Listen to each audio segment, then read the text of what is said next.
After realizing I was the sycophantic supporting male character, I just gave up. I was on a parenting reality show with my 7-year-old stepdaughter, where other dads were cooking nutritious meals and acting like 10-event champions when it came to spoiling their kids. Meanwhile, I was playing video games until midnight and then sleeping straight through to noon. Well, not straight through. My stepdaughter woke me up twice. The first time, she had lunch ready and was calling me to get up and eat, and somehow our father-daughter duo blew up online. A popular comment from a viewer read, "This little kid is stressing herself out trying to take care of her clueless dad. Ha ha ha. I'm not eating your snacks, and I'm not drinking your milk, so stop bothering me." The little girl, as delicate as a porcelain doll, yelled impatiently, making my head throb. With a sweep of her hand, the little one knocked the snacks and milk I was holding to the floor. After the pain subsided, my mind suddenly became clearer than ever before as a flood of long-buried memories rushed back. I had a sudden epiphany. I was the sycophantic supporting male character in a novel. This supporting character, me, had used every trick in the book to marry the female lead, a CEO named Chloe Anderson, who already had a daughter.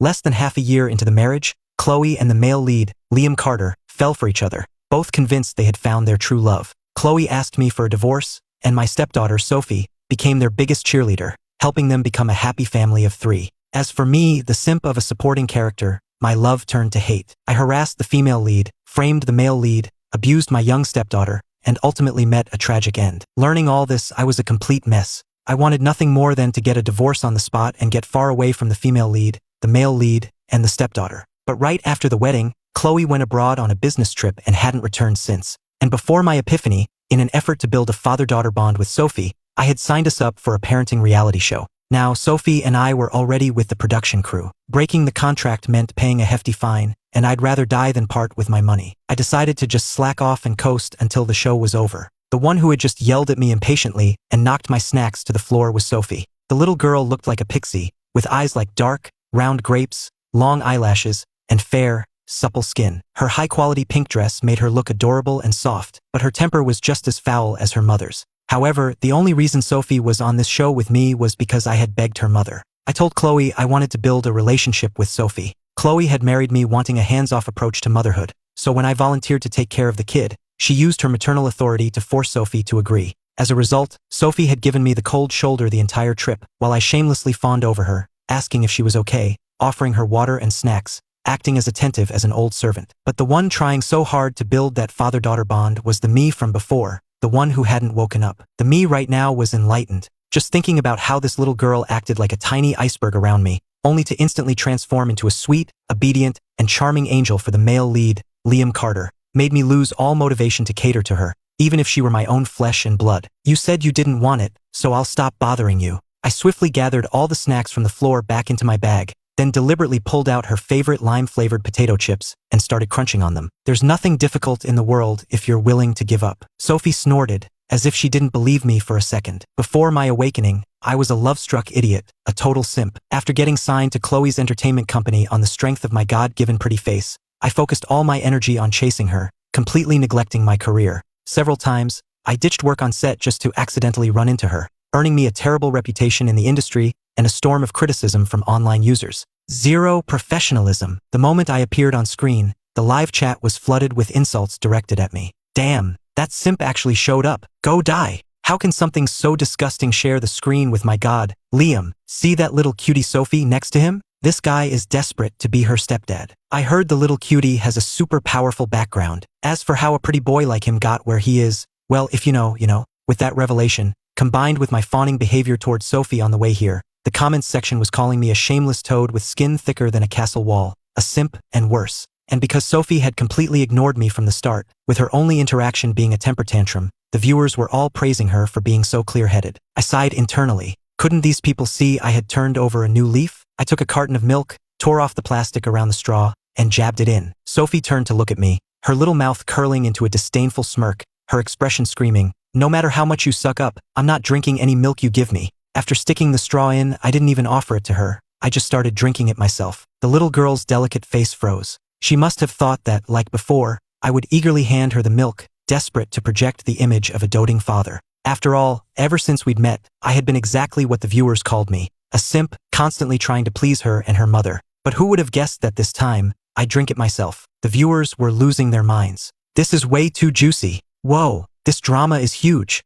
What is wrong with this guy? Is he playing hard to get? Using mind games on a 7-year-old? You're overthinking it. We arrived at the filming location, a remote countryside resort in the Catskills. The guests were staying in a 3-story villa, and the others hadn't arrived yet. Sophie and I each took a sofa. She played with her dolls and I played on my phone. I didn't stop snacking. I'd been so busy hovering around Sophie before we left that I hadn't even eaten breakfast. Now, after finishing the chips and some chicken wings, I moved on to cookies, dried fruit, pistachios, the whole spread. Sophie kept stealing glances at me, her little face growing visibly darker with each look. When I picked up a straw and punctured the only bottle of her favorite Yoo-hoo in the bag, she couldn't stay calm any longer and shot to her feet. If you eat everything, what am I supposed to eat? You pretty boy, you. Sophie fell for it. That pretty boy must be so smug. He's definitely going to give her all the snacks now. Sigh, so disappointing. Sophie's going to naturally start liking him now. It's not Sophie's fault. That damn pretty boy is just too manipulative. Tempting a 7-year-old like that,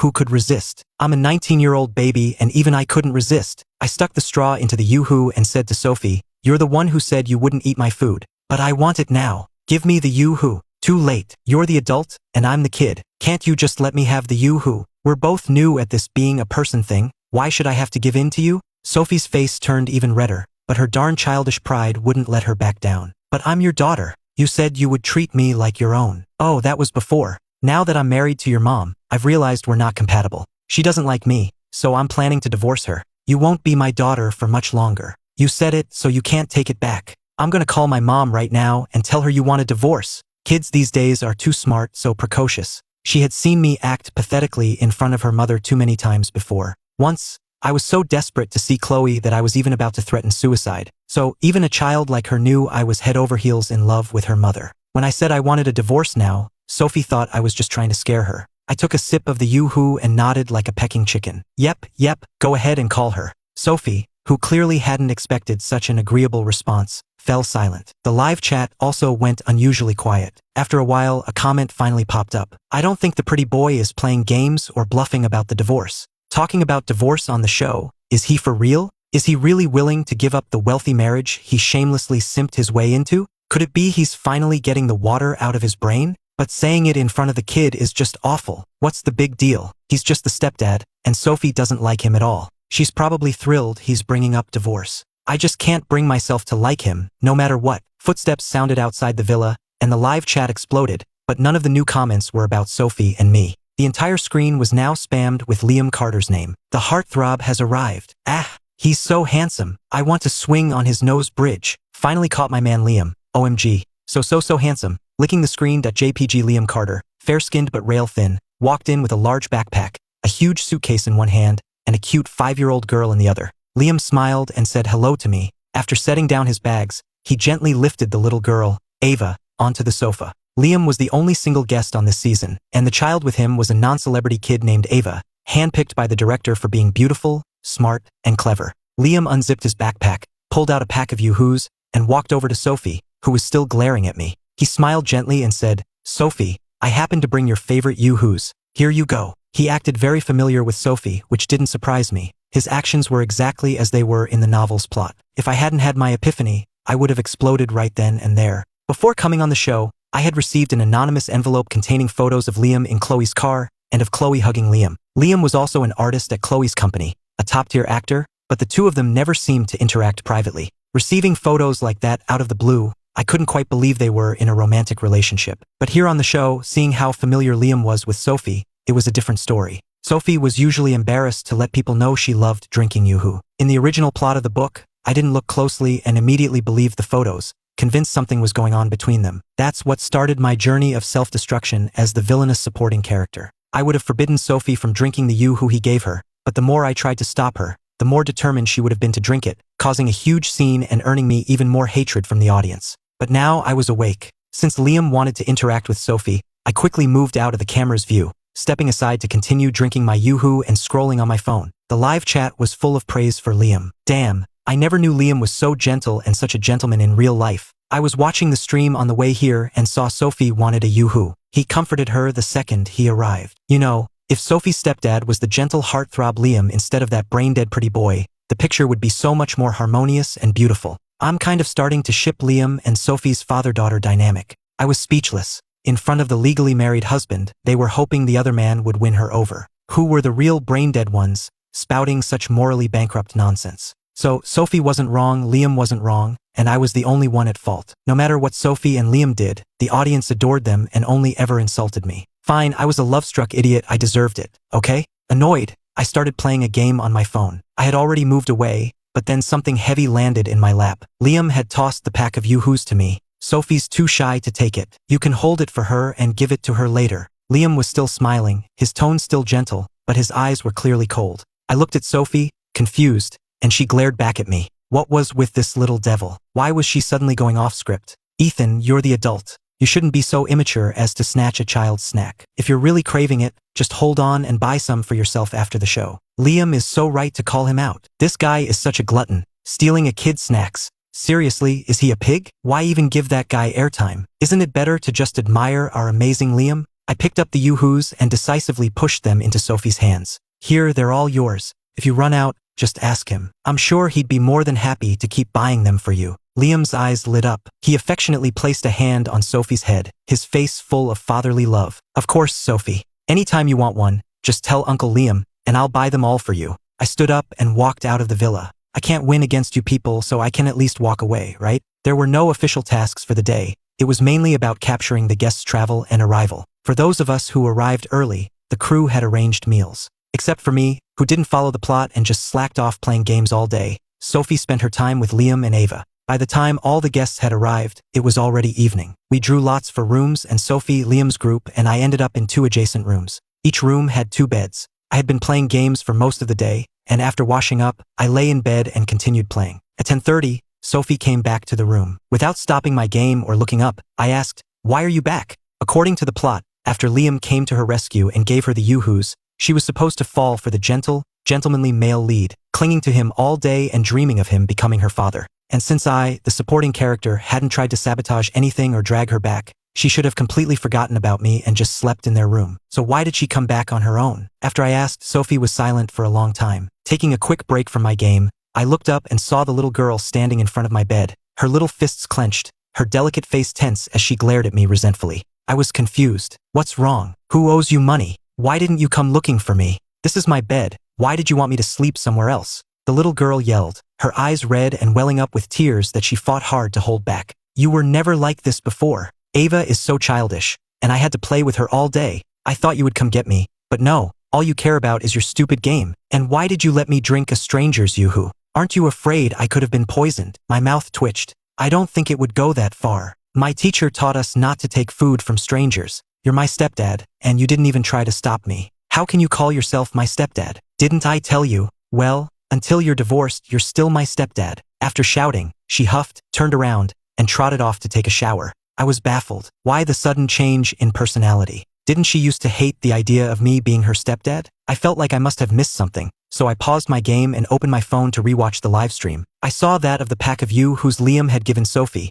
She hadn't drunk a single one all day. She played dolls and games with Ava, but you could tell her mind was elsewhere. Liam tried to talk to her, but she was dismissive and didn't touch any of the food or drinks he offered. Just before she came back to our room, she had returned the yoo-hoos and all the other snacks to Liam. Thank you for your kindness, but my teacher said that children shouldn't take things from strangers. Liam's face stiffened on the spot. Sophie, your mother and I are very, very good friends. We're not strangers. My mother said that a married woman can't be very, very good friends with a single man. You and my mom might have been very good friends before, but she's married now, so you can't be her good friend anymore, just a regular friend. Otherwise, my stepdad will get upset, and if my stepdad gets upset, my mom will punish me. Thank you again for taking care of me today. Good night, I'm going back to my room now. Sophie even gave Liam a polite bow before leaving. Liam's expression must have been so awful that the cameraman couldn't help but pan away, robbing me of the chance to see his priceless reaction. And I have to say, Sophie's little speech completely changed the tone in the comments section. Amazing! Such a well-raised kid with great values. After hearing what Sophie said, I feel like I've wasted 10 years of my life. I'm not even as mature as a child. I almost started shipping the other man. I feel so ashamed. JPG. Even though I've never seen Sophie's mom, I'm already madly in love with this woman. It wasn't just them. I was also stunned by this side of Sophie I had never seen before. But I was still confused. Wasn't Sophie supposed to oppose me at every turn and get along perfectly with Liam, like a real father and daughter? Why the sudden change? Was it because I didn't turn into a villain and cause trouble? Isn't the rebellious phase supposed to hit in the teens? Can it start at 7? Was it because I didn't stop her, and in fact fully supported her going to Liam, that she rebelled by sticking to me instead? It seems the butterfly effect was in full swing, and the rest of the plot was likely to change as well. Sophie finished her shower and came out in a set of cream-colored cotton pajamas. The little girl looked refreshed, but her expression wasn't great. Her rosy cheeks were puffed out in a pout. As she walked to her bed, she looked at me with an expression that said, "You know you were wrong, don't you? Humph. Even if you apologize, I won't forgive you," like a proud little princess. I didn't know whether to laugh or cry. She got into bed, turned her back to me, and pulled the covers over her head. I sighed, got up, and took a limited edition doll out of my bag and walked over to her. "Don't you usually play with this before you go to sleep? Here, I brought it for you." Sophie huffed and ignored me for a few seconds before finally reaching out and snatching the doll to play with. I sat down on the edge of her bed. "Look, you've seen it yourself. Your mom has always been pretty cold to me. Even after we got married, I'm the one doing all the work. I'm tired now. I don't want to chase after her anymore. All I want to do now is work hard and make money. Even if your mom and I split up and I'm not your stepdad anymore, if you don't hate me." When did I ever say I hated you? The tips of the little girl's ears and her cheeks started to turn red. I couldn't help but smile. "All right then, if you don't hate me, let's be friends." I gently patted the blanket covering her. "It's settled then. You go ahead and play friend. Sleep when you're tired. I'm gonna play a few more rounds." Sophie stared at me, looking utterly lost and bewildered. I went back to my bed, lay down,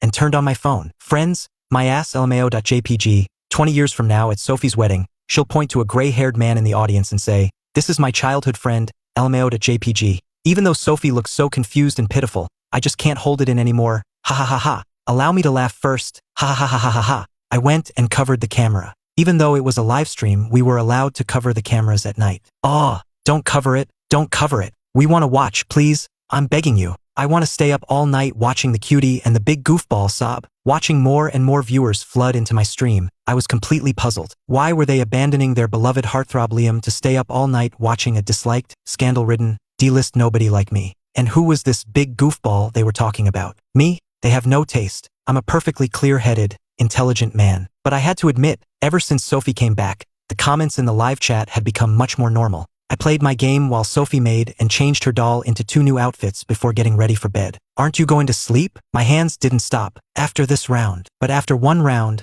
I couldn't resist starting another, and then another and another. To avoid disturbing her, I pulled the covers over my head, but the screen quickly fogged up, so I poked a small hole in the blanket for ventilation and kept playing. "It's midnight. Why are you still playing?" I was at a critical point in the game and had no intention of sleeping. I tried to placate her. "Just one more round, then I'll sleep." "That's what you said an hour ago. Friend, can you not bother me? This morning when you were playing with your dolls and told me not to bother you, I didn't, right? We have to be fair. So now you don't bother me, and you go to sleep, okay? But I didn't stay up all night playing with dolls." The kid had a point. Before I was fully awake, Sophie was there again. "Get up and make breakfast. The show isn't providing meals today, only ingredients. We have to cook for ourselves. Just a little longer." Between playing games and contemplating my twisted, crappy life as a supporting character, I had gone to bed too late and couldn't get up. I don't know how much time passed before Sophie woke me up again. "If we don't go now, the other groups will take all the ingredients. Then I'll just skip it. You can go get some from another group." Sophie left,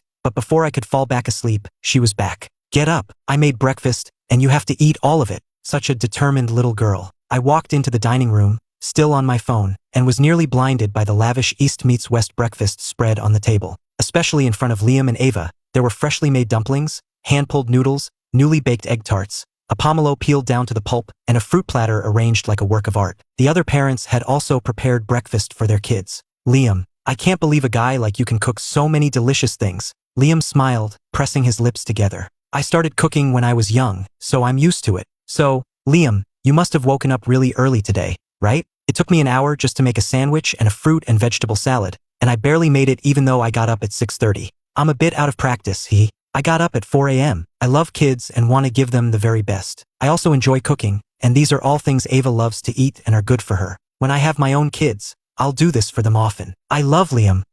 I love him to death. I want a capable husband like Liam too. His kids would be so lucky. I want to be his kid. But still, isn't it exhausting to wake up that early to make breakfast? Sacrificing a little sleep for someone you love is no big deal, right? No big deal? Then why are you saying you want to be his kid instead of a parent like him? I couldn't wake up that early every day just for breakfast. This adds one more reason to my fear of marriage and kids. Why does love have to mean sacrificing yourself? If that's the only form love takes, then count me out. I'd rather be single forever. Sophie had made toast and heated up some milk. I ignored the parents' discussion about early morning breakfast prep, sat down at the table, and quickly completed the must-finish breakfast mission Sophie had assigned me. I'm suddenly finding Ethan's slacker, friend-style parenting method quite appealing. I might be becoming a fan. I also really like his dynamic with her. He's caring when he needs to be and playful when it's time to have fun. It's relaxed and happy, which is great. Same here, because I'm just as lazy as he is. Ha ha ha ha ha. Oh well, thank you so much. Because of what Sophie said yesterday, Liam was a bit embarrassed and didn't approach her much today. But he still sent Ava to play with Sophie and invited Sophie to share his breakfast, both of which she politely declined. This was a slow-paced reality show, and with several guests from wealthy families, the director didn't dare make things too difficult. The tasks were mostly just eating, drinking, and playing. In fact, there were no tasks scheduled for the morning at all. Seeing that the parents had woken up so early, the director, ever the considerate suck-up, wanted to give the guests a chance to rest. But as soon as breakfast was over, the parents, led by Liam, headed back into the kitchen to start preparing lunch for their little ones. Soon, I was busy just like everyone else. I was busy catching up on sleep. Sophie stopped me. Aren't we going to make lunch? I'll do it after a little nap, really. Trust me, friend. I swear on my ex-girlfriend's future marriage, I will definitely get up and make lunch in an hour. Sophie frowned. You had other girlfriends before my mom? I didn't answer, just dodged around her and scurried back to the room. Kid, you've been tricked. I'd bet my life savings that the ex-girlfriend he's talking about is Sophie's mom. You win. Ethan said on a show before that he's only ever had one girlfriend, his first love, who is now his wife, Sophie's mom. Ha ha ha. At least someone gets me. And so, for lunch, Sophie made a simple noodle soup and had to call me 4 times to finally drag me out of bed to eat it. I was too embarrassed to even look at Sophie while I ate. And you have the nerve to ask my mom for a divorce? You're so lazy. If you were alone with no one to take care of you, you'd starve to death at home. That would absolutely, definitely, positively not happen. When I'm not slacking off, I'm actually quite motivated. Besides, for the past 6 months, wasn't I the one who woke up early every single day to make breakfast for the two of them? But right now, I had no leg to stand on, so I didn't dare argue back and just kept my head down, eating my noodles. Sigh. This little kid is stressing herself out trying to take care of her clueless dad. The comment above is so damn accurate. Ha ha ha ha. My dad just beat me, and when I came back to my room and saw the stream, I couldn't help but laugh out loud. My dad thought I was being defiant and came in to beat me again. Cry.jpg. My dad is even worse. He kicked and yelled at me, calling me crazy for forgetting to hang the laundry he asked me to do because I was watching the slacker. Now it smells and has to be rewashed. You should have your dad watch this stream and learn the reverse slacker parenting method from this guy. I wish I had a kid like that. Look how capable she is. The kid is way more diligent and reliable than you are. Ha ha ha. I was furious reading these comments. How dare they call me lazy? I was very diligent when I took care of Sophie and her mother. If it weren't for the circumstances, I would have wanted to take care of them forever. Forget it. You can't force what isn't yours. The noodles looked plain, but they tasted great because Sophie had borrowed some rich chicken broth from another dad to make them. Chloe wasn't just strict with her work. She was exceptionally strict with this child too. She couldn't slack off in her studies or her hobbies, and even though they had staff for daily chores, Chloe made her learn to be prepared, to take care of herself, to be independent, and not to rely too much on others. I heard that when Sophie was 3, not even tall enough to reach the stove, her mother ordered her into the kitchen to learn how to cook. Eating the delicious noodles, for the first time, I thought that having a daughter like this wouldn't be so bad. The thought had barely formed before I startled myself. I had promised myself I would stay away from them. I couldn't let one breakfast and one lunch sway me. Hang in there, Ethan. You can do it. Let's go.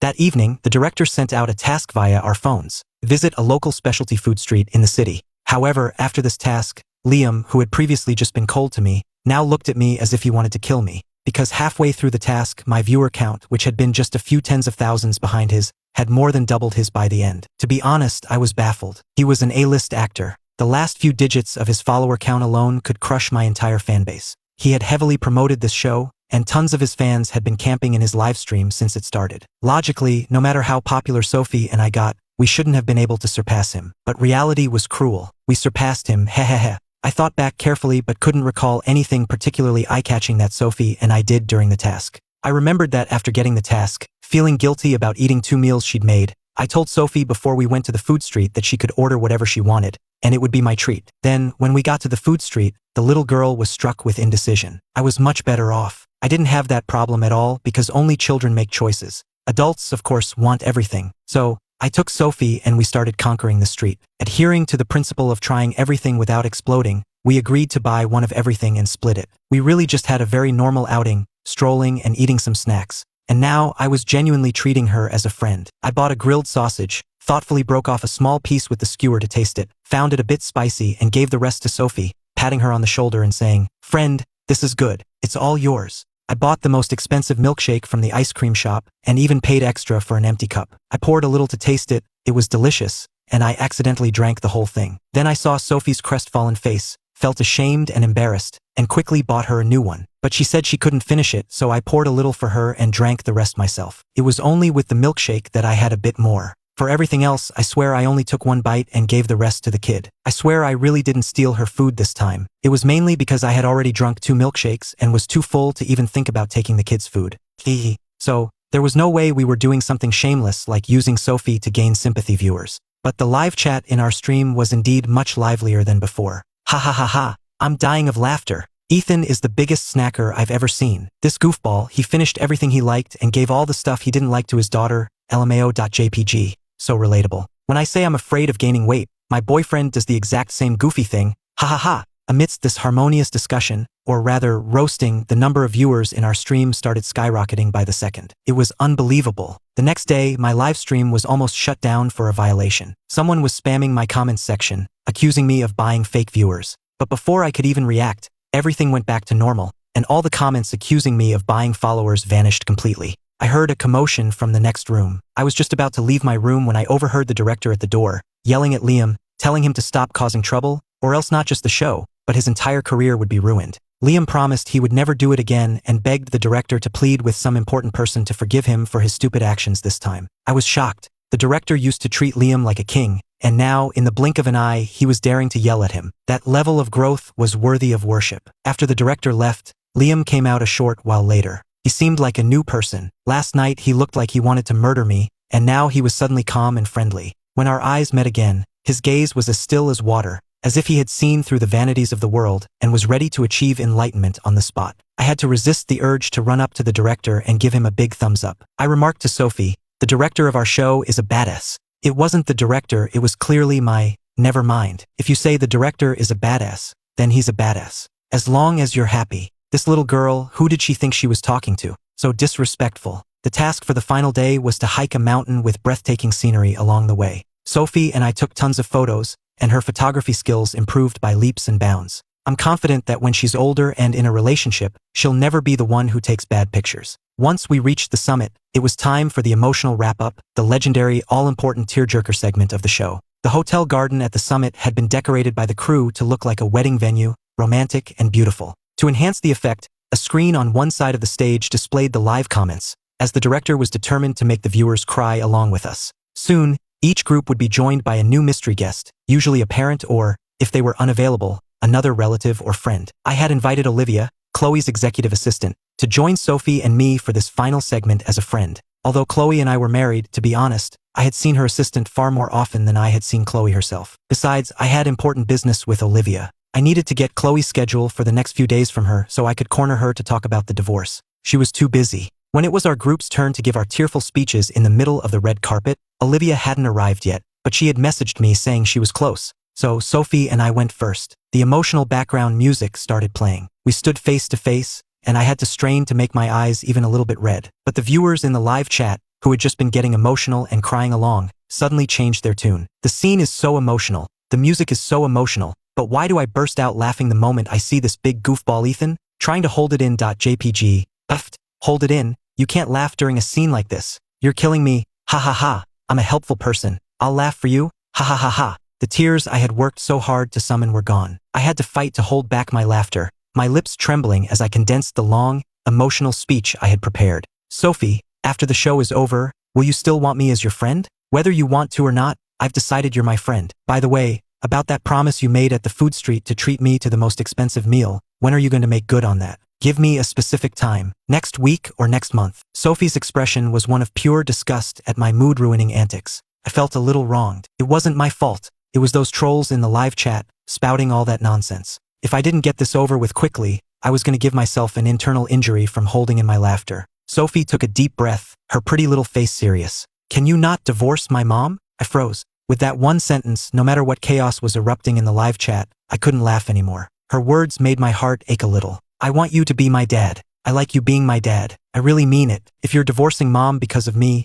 then I'll change. I won't say you're annoying anymore, and I won't lose my temper with you. I promise. It's not because of you. You're a good kid, the best in the world. Any other person would be lucky to be your dad, and they would love you and be proud of you. Then are you afraid that I'll bully your and mom's new baby in the future? I can explain. I'm not her biological daughter. You're her only boyfriend, and she's only ever been engaged to you. She's never had a child. My biological mother was her sister. She's my aunt. I was stunned for a moment. Because the novel was so long, even though I had my epiphany, I had forgotten some of the details. If Sophie hadn't brought it up, I wouldn't have remembered that she was the daughter of Chloe's sister, who had passed away from an illness years ago. Because Chloe's sister was an unmarried mother and the father was unknown, Chloe had adopted Sophie to give her a better life. But that didn't change the fact that I couldn't stay with Chloe. She didn't love me and I couldn't force it. It would only make her unhappy too. If you have a baby, I will never bully them. I'll even help you take care of them, and I'll love them very much. The divorce is between your mom and me. It's about the two of us and has nothing to do with anything else. But don't worry, even if we get divorced, I'll still come visit you and hang out whenever I can. Didn't I say it? We're going to be friends for life. Sophie's face fell, and she lowered her head again. After a while, she looked up again. Okay, I was being selfish. My mom is really mean to her husbands, and she never spends time with us. She's like a machine that only knows how to work. If you want a divorce, then go ahead. In the future, if you don't find someone you like, then wait for me. When I grow up, I'll marry you. Before she could finish, a deafening roar drowned out all other sounds. It was a helicopter. I was actually witnessing a real-life alpha CEO arriving at a show in a helicopter. Cameraman, get a close-up on their face. I want to see which badass CEO this is. Two women emerged from the helicopter, Chloe and Olivia. Chloe, walking in front, looked like she had just come from work, dressed in a snow-white silk blouse and a tailored suit that cinched at the waist. She was tall, slender, and exuded a powerful aura. The moment she appeared, the live chat exploded. Such a handsome woman. Damn, she's so freaking cool. So cool I'm at a loss for words.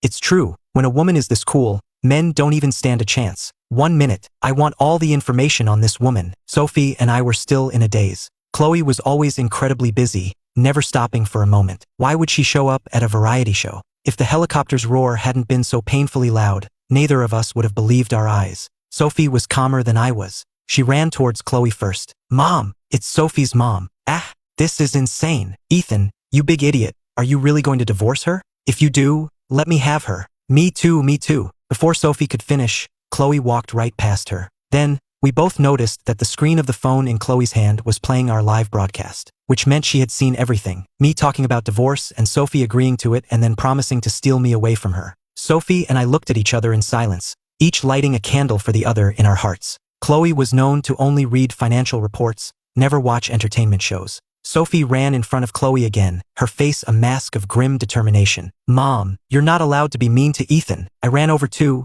pulling Sophie behind me. I'm the one who wants a divorce. It has nothing to do with Sophie. This is between you and me. Why do you think I married you? I was speechless. I had to admit, I really didn't know why she had agreed to marry me. I only remembered that I had pursued her for a very long time, trying every day to find a way to see her, bringing her food, and sending her a share of anything good I had. On holidays, I would send her gifts, though she never accepted them. Just a month ago, I got drunk, stopped her car, climbed inside, and proposed to her. I vaguely remember bawling like a pathetic idiot, telling her I loved her so much I was going to die, and crying all over her collar. When I woke up, we were already legally married and had held a simple wedding reception that same day. Then she left on a business trip and hadn't come back until this very moment. I was clueless. Yeah, you've always been so cold to me. Why did you agree to marry me? I agreed because it was you. Why? Chloe took another step closer, and her light, orchid-like scent enveloped me. What do you think? Do you think you could have gotten my iMessage without my permission? That you could have gotten into my company to bring me food and gifts?